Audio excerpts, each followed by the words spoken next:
In today's video, I'm going to teach you how to add filters to Shopify collection sidebar. If your customers are scrolling through long product lists, a sidebar filter makes it easy for them to narrow down by price, color, size, and more. We'll do this entirely from the theme editor. Start by signing into your Shopify admin dashboard. In the left-hand menu, open Online Store, then go to Themes. Find the theme you're working on and open the theme editor by choosing Edit Theme. This opens a live preview on the right and your settings on the left, so you can see changes as you make them. At the top of the editor, use the page selector to switch from the home page to a collection template.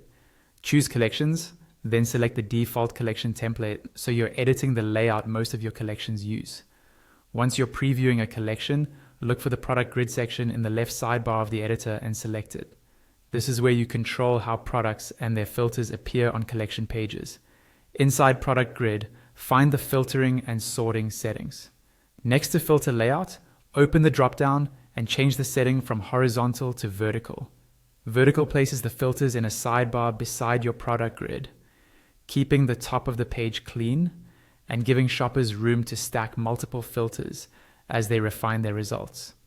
On mobile, most themes show this as a slide-out panel, so it still saves space and remains easy to use. If you don't see filter options here, make sure you've set up filters for your store in Shopify's Search and Discovery app or your theme's filter settings. Filters are populated from product data such as price, availability, vendor, options like size or color, and any relevant meta fields you've configured.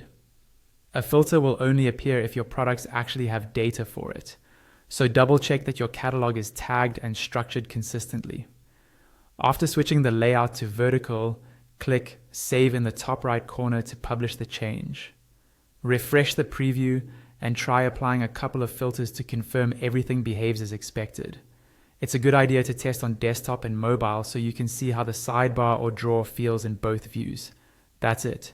You've moved your collection filters into a clear, helpful sidebar with just a few clicks. This small layout change can significantly improve product discovery and reduce friction, especially if you have a larger catalog. If you want to refine things further, adjust which filters are available in your store's filtering settings, then return to the editor